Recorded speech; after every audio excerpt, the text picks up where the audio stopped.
أعوذ بالله من الشيطان الرجيم بسم الله الرحمن الرحيم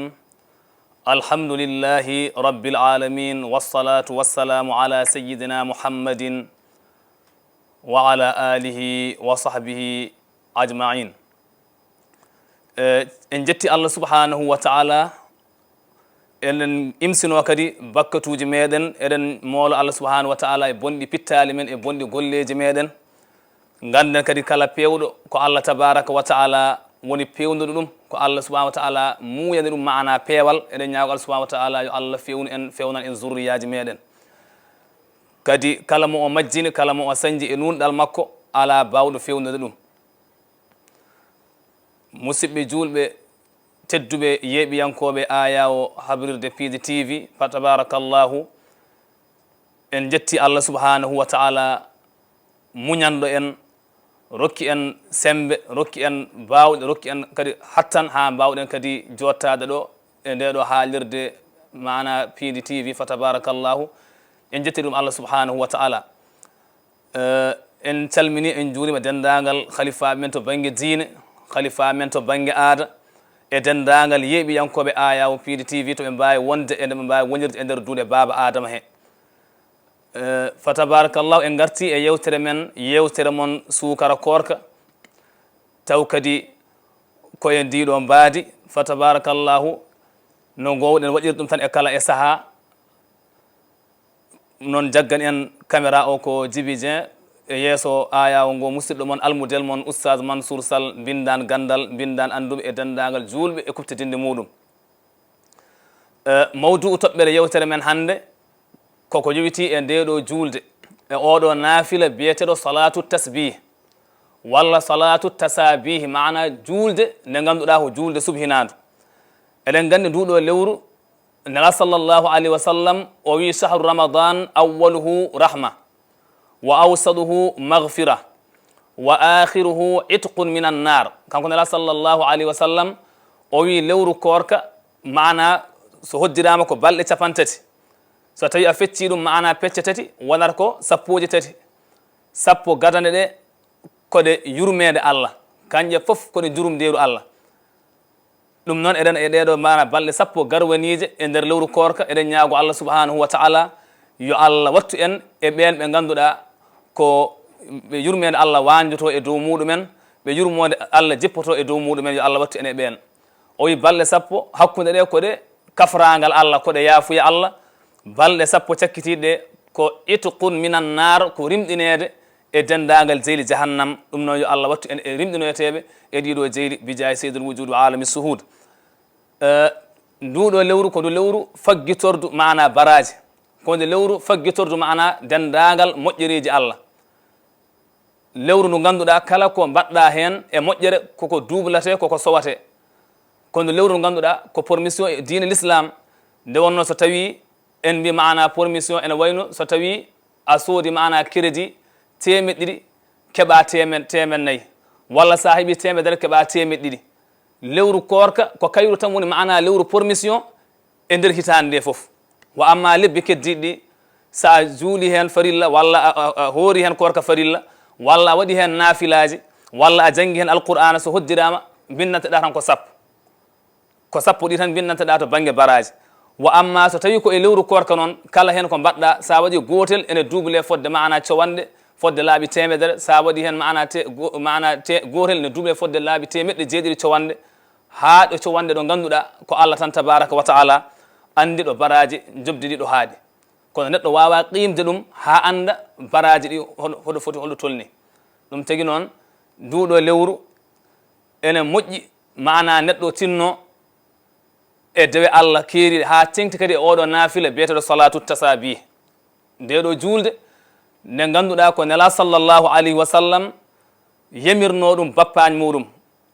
hono Abbas seydina Abbas bappañ makko mo ganduɗa ko bam makko tohoso. o wi mana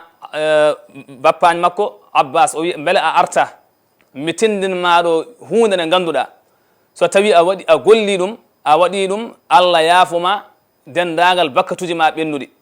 Allah yaafuma dendagal bakkatuji ma ɗi tinɗa e ɗi a tinani fof. Allah subhanahu wa ta'ala yaafuma bakkatuji ma cuuɗiɗi e peeñɗi. on saaha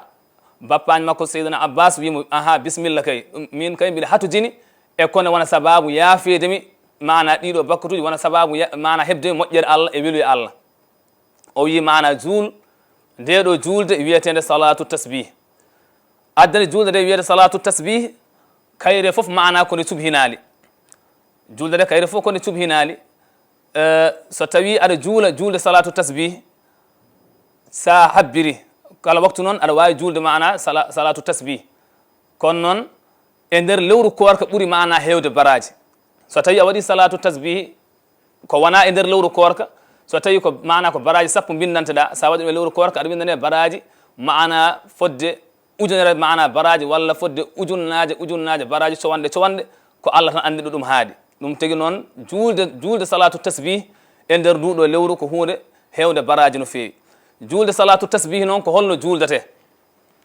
so tawi aɗa julde nde ala mana wurnadu julde nde wurnetake sa darima a habbiri Allahu akbar ko ɓuuri yiɗede noon so tawi aɗa wawi darde ma arwanire sa jangi fatiha janga alhaykumu takasur sa gasni ɗo gasnuɗa jangude simore nde ɗo caggal nde janguɗa fatiha e alhaykumu takasur sa mana waɗi ruku hadema wadde ruku taw hadema nangude e koppi cubhina ɗon fodde laaɓi 15 mbiya subhanallah alhamdulillah wala ilaha illa allah allahu akbar laaɓi 15 ɗon dariɗa ɗo ko adi aɗa nanga e koppi so tawi kadi a nangi e koppi cubhina caggal noon cubhinali maɗa tati ɗi subhana rabbiyal azim wa bihamdihi subhana rabbiyal azim wa bihamdihi subhana rabbiyal azim wa bihamdihi ha wona daaɗe tati ko famɗi fof on saaha noon ɗo hadema ɓamtade e ruku ɗo nanguɗa koppi ɗo hadema ɓamtade daroɗa ɗon cubhina ɗon laaɓi sappo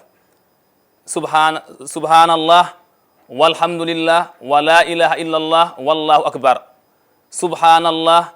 alhamdulillah wala ilaha illallah allahu akbar ha wona daaɗe sappo on saaha ɓamtoɗa e ruku sami allahu liman hamida sa ɓamtima ha a darima ha a fotodiri terɗe ma fof ndecci hanka tergal fof ruttima mana e place mum on saaha kadi cubhina ɗon laaɓi sappo subhanallah walhamdulillah wala ilaha illallah allahu akbar on saaha noon cujja mbaɗa sujud ɗo cujjuɗa e mana tinima e leydi ɗo cubhina kadi mana caggal cubhinali mana tati ɗi subhana rabbiyal a'la wa bihamdihi subhana rabbiyal a'la wa bihamdihi subhana rabbiyal a'la wa bihamdihi on saaha noon pawta hen kadi mana cubhinali ɗi mbiya subhanallah alhamdulillah wala ilaha illallah allahu akbar ha wona daaɗe sappo sa ɓamtima e sujuud o kadi ɗo jooɗiɗa ɗo caggal noon nde mbiɗa allahumma ihfirli warhamni wasturni wajburni wahdini waafu anni wa aafini daaɗe tati walla ko ɓuri famɗu tan mbiya rabbi ihfirli rabbi ihfirli rabbi ihfirli sa pari noon ɗo e ma sujud ɗimmo kadi cubhina ɗon fodde cubhinali tati subhanallah alhamdulillah wala ilaha illallah allahu akbar on saaha cujja sujud ɗimmo sa sujji sujud ɗiɗaɓo mbaɗa kadi mana cubhinali tati ɗi subhana rabbiyal a'la wa bihamdihi subhana rabbiyal a'la wa bihamdihi subhana rabbiyal a'la wa bihamdihi kadi cubhina mana fodde laaɓi sappo mbiya subhanallah alhamdulillah wala ilaha illallah allahu akbar sa ɓamtima e sujud o no ponnoɗa ko imma tan daroyɗa kono ɗo a darotako sa ɓamtima e sujud o a jooɗoto kadi ɗo jooɗiɗa ɗo noon sa wi allahu akbar a jooɗima on saaha cubhina fodde laaɓi mana fodde laaɓi sappo subhanallah walhamdulillah wala ilaha illallah allahu akbar on saaha noon saɗa ɓamto saɗa daro noon a habbirta a wiyata allahu akbar saabu allahu akbar mo ponnoɗa ɓamtodade daroɗa o ko on allahu akbar jooɗoriɗa ɗo noon saɗa ɓamto saɗa immo a immortan a immorta ko e habbiranu sa darima darde ɗimmire nde jangga kadi fatiha caggal noon nde jannguɗa fatiha pawa hen wal asri inna al insana la fi khusr illa alladhina amanu wa amilu salihati wa tawasaw bil haqqi wa tawasaw bis sabr sa gasni ɗon e ma kadi nangude e koppi no bannoɗa darde arwanire nde ni kono noon kadi gollirta darde ɗiɗiɓire nde ɗo e ma nangude e koppi cubhina fodde laaɓe 15 caggal nde jannguɗa faati e simore kam hade ma nangude e koppi ɗon ko laaɓi 15 cubhinta wa amma ko heddi ko sa nangi e koppi sa ɓamtima e sujud sa waɗi sujud pour gadano sujud ɗiɗaɓo ɗo fof hankako keddiɗi fof ko par laaɓi sappo cuɓhinta. On saha noon sa janggi fatiha e wal asri darde ma ɗimmire so tawi aɗa wawi ko katen ɗo ko noon koko ɓuuri yiɗede darde aɗa wonire jangga alhaykumu takasur jarde ɗimmire jangga fatiha e wal asri on saha noon cuɓhina laaɓi sappo e joyyi ɗo dariɗa ɗo e ma nangude e koppi ɗum woni subhanallah walhamdulillah wala ilaha illallah allahu akbar so woni laaɓi sappo e joyyi noon on saha kabbira nanga e koppi mbaɗa ɗon laaɓi sappo caggal noon subhana rabbiyal azim wa bihamdihi subhana rabbiyal azim wa bihamdihi subhana rabbiyal azim wa bihamdihi sa ɓamtima mbaɗa ɗon kadi subhinal sappo subhanallah walhamdulillah wala ilaha illallah allahu akbar sa a sujjitinema e leydi mbaɗa laaɓi sappo sa ɓamtima e sujud ɗo joɗɗa ɗo mbaɗa laaɓi sappo cuɓhinal fodde cuɓhinal sappo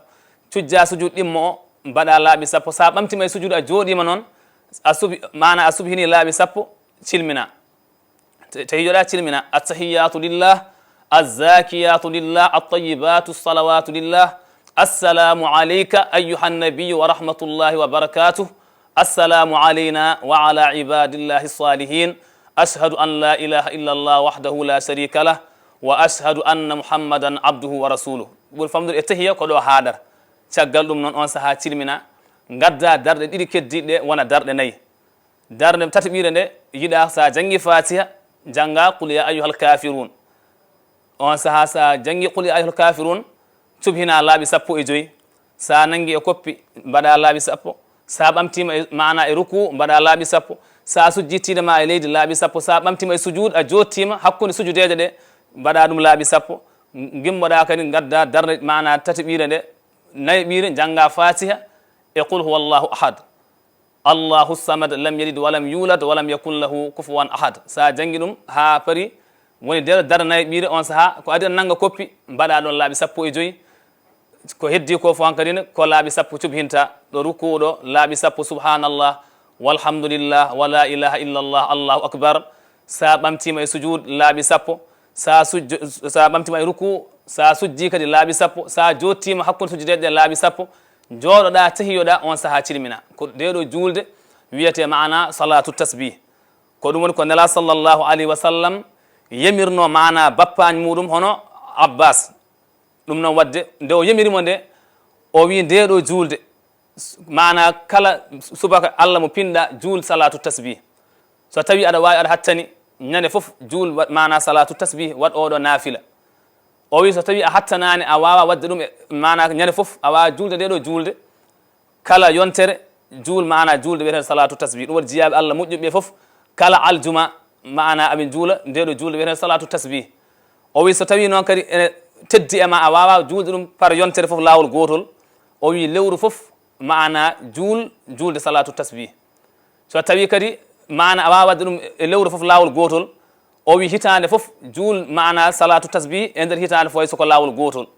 so tawi noon ronkama a wawa julde ɗum ñande foof a wawa julde ɗum mana e yontere kala a wawa julde salatu tasbih par lewru a wawa julde ɗum e hitande lawol gotol o wi mana walaw marratan fil umri hay soko e lawol gotol e nder gurdam ma kam julde ɗo julde wiyeten salatu tasbih ko julde hewde moƴƴere ko julde hewde baraji julde nde ganduɗa sa juuli ɗum allah hafranma allah momtanma dendagal bakkatuji maɗa inchallahu tabaraka wa taala ɗum noon waktu o gasi ha laaɓi koɗo min kaddata e moon inchallahu tabaraka wa taala wonanno en to caméra ko Djiby Dieng kanko jaggan en caméra o fa tabarakallahu wonan en to montage